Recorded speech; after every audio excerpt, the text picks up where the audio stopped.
మహంకాళి అమ్మవారి ఆశీస్సులతో నియోజకవర్గ ప్రజలు ఆయురారోగ్యాలతో సుఖ సంతోషాలతో ఉండాలని ఆ అమ్మవారిని కోరుకున్నట్లు దుబ్బాక ఎమ్మెల్యే కొత్త ప్రభాకర్ రెడ్డి తెలిపారు. గ్రామస్తులంతా కలిసి బోనాలు నిర్వహించడం ఎంతో గొప్ప విషయమని పేర్కొన్నారు. సిద్దిపేట జిల్లా దుబ్బాక మండలం పోతారం గ్రామంలో నిర్వహించిన బోనాల వేడుకల్లో ఎమ్మెల్యే కొత్త ప్రభాకర్ రెడ్డి పాల్గొన్నారు. ఈ సందర్భంగా మహంకాళి అమ్మవారి ఆలయాల్లో కొబ్బరికాయలు కొట్టి ప్రత్యేక పూజా కార్యక్రమాలు నిర్వహించారు. ఈ సందర్భంగా ఎమ్మెల్యేకు గ్రామస్తులు, సంఘాల సభ్యులు ఘనస్వాగతం పలికి శాలువాలతో సత్కరించారు. ఈ సందర్భంగా ఆయన మాట్లాడుతూ మహంకాళి అమ్మవారి బోనాల వేడుకల్లో పాల్గొనడం ఎంతో సంతోషంగా ఉందన్నారు. అనంతరం గ్రామంలో కలియదిరుగుతూ గ్రామస్తుల సమస్యలను అడిగి తెలుసుకున్నారు.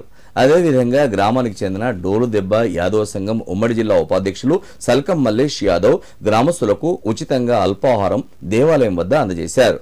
ఈ కార్యక్రమంలో బీఆర్ఎస్ జిల్లా నాయకులు కొత్త కిషన్ రెడ్డి, బాణాల శ్రీనివాస్, తౌడ శ్రీనివాస్, నాయకులు, గ్రామస్తులు పాల్గొన్నారు.